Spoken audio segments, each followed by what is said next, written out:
Coming up now in your spoiler-free wrestling news rundown, why is it that AEW is signing all the big-name free agents in 2024?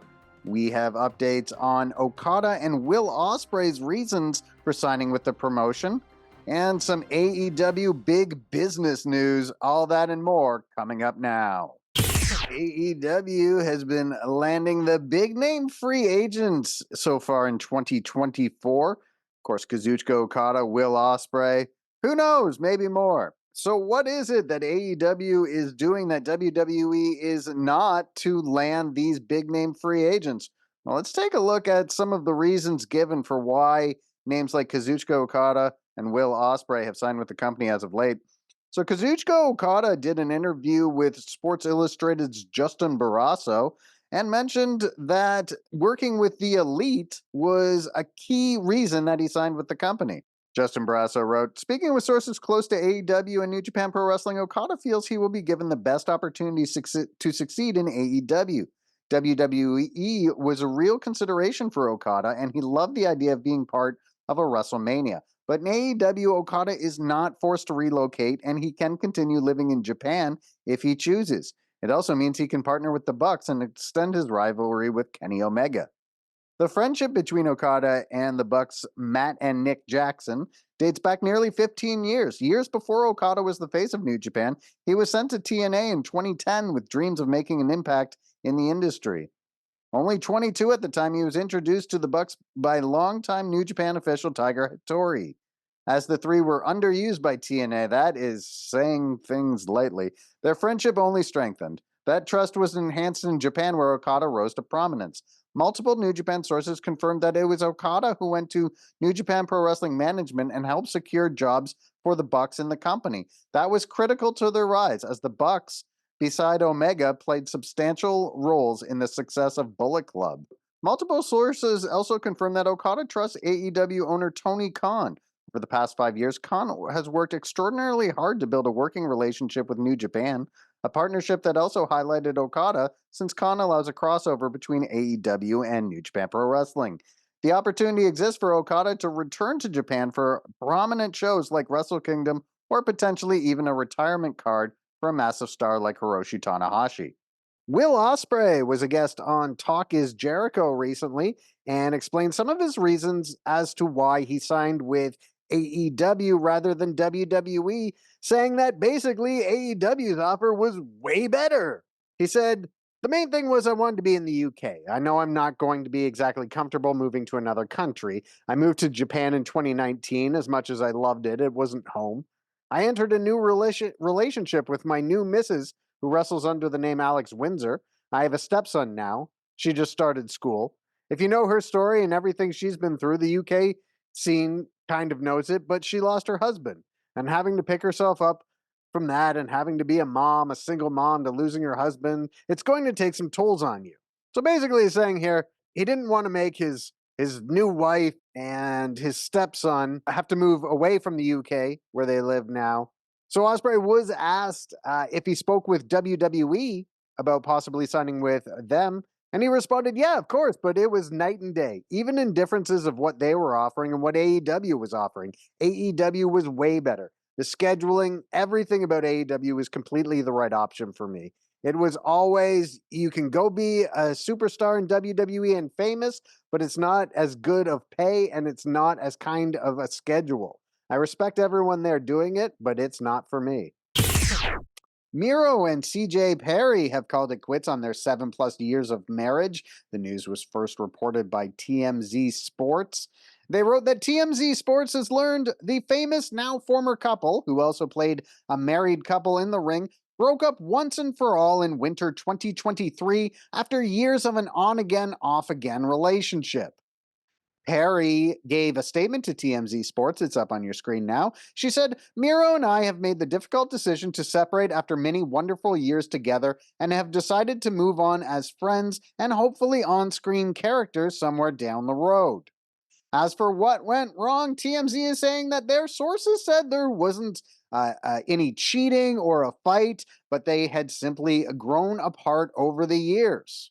It does say here that neither Perry or Miro have yet to file officially for divorce, but it also wrote that Miro moved back to Bulgaria shortly after the couple called it quits. So if you're expecting Miro on AEW programming anytime soon, you may have a bit of a wait. But Miro and CJ Perry calling it quits on their marriage, but have said that they will work together again in the future. WWE has announced that Thunderbolt Patterson will be inducted into the WWE Hall of Fame class of 2024. He will join Paul Heyman, Bull Nakano, Muhammad Ali, and the U.S. Express. So news of the 82-year-old's induction was first reported by Anscape, and they noted that Thunderbolt Patterson is a black pro wrestler who is blacklisted from one of the most well-known promotions in the 1970s, in part due to deeply ingrained racism in the business, will be inducted into the WWE's Hall of Fame next month. The report continues to say that Patterson's career was significantly stalled after barely a decade in the business. By the 1970s, his bookings began to dry up due to his unflinching attitude towards his humanity and his working conditions. He advocated for a more equal pay system with promoters and better rights for wrestlers. After Patterson retired in 1985, he lobbied state governments to regulate wrestling as they do boxing, including having ringside physicians, which WWE employs today. Patterson was also part of a racial discrimination lawsuit against WCW in 2003. That suit was eventually settled out of court. New Japan Pro Wrestling announced that they will crown new never openweight six-man tag team champions at Wrestling World in Taiwan on April 14th. If you're not familiar with this event, it is the first to take place under the Asia Pacific Federation of Wrestling APFW banner. So this is a federation that includes promotions such as New Japan Pro Wrestling and Stardom from Japan, DFW in China, the Puzzle promotion in Taiwan, Setup in Thailand, and Grapple Max in Singapore. And this federation has been formed with the goal of, quote, broadening professional wrestling across Asia and worldwide. So the first event under that banner is Sunday, April 14th, 2024 in New Taipei City. And they have just announced that they will have a one-night tournament to determine new six-man tag team champions. Of course, that comes after Kazuchika Okada vacated the titles that he held with Hiroshi Tanahashi and Tomohiro Ishii, as Okada, of course, has signed with AEW, so the titles were vacated. WWE has announced that SummerSlam 2024 will take place in Cleveland at Cleveland Browns Stadium. The event is scheduled for Saturday, August 3rd. The announcement was actually made by Logan Paul on an episode of his Impulsive podcast. Logan Paul is from Cleveland, although he now lives in Puerto Rico.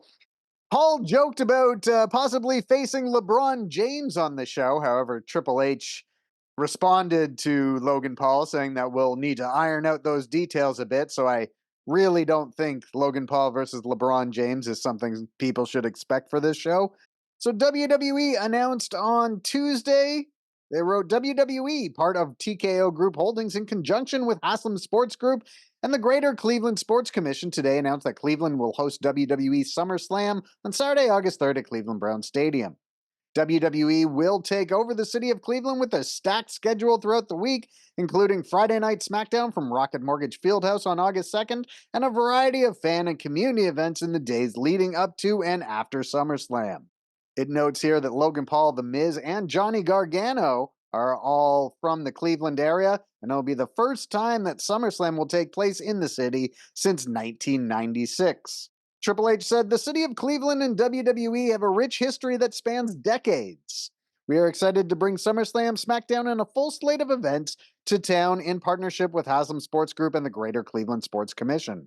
So SummerSlam, it's going to Cleveland. In our last video, we noted that All Japan Pro Wrestling's Yutaka Yoshie passed away on Sunday following a match in Takasaki City.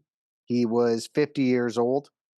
An article published by Tokyo Sports on Tuesday has revealed Yoshie's cause of death, and this was relayed by his family, who said that he passed away due to arteriosclerosis, which is a narrowing of the arteries that carry oxygen and nutrients from the heart to the rest of the body. So here's a translation of the Tokyo Sports article. And just keep in mind that these translations sometimes aren't perfect, but the article reads, the bereaved family explained that the cause of death was due to arteriosclerosis and said it's not caused by a professional wrestling match, so please don't worry about it. So the story that has come out is that after Yoshie's match, he went to the backstage area where his condition is said to have suddenly deteriorated. He was taken to hospital, and Yoshie's family would later notify All Japan Pro Wrestling that he had passed away. So it does sound like a heart-related matter that caused the death.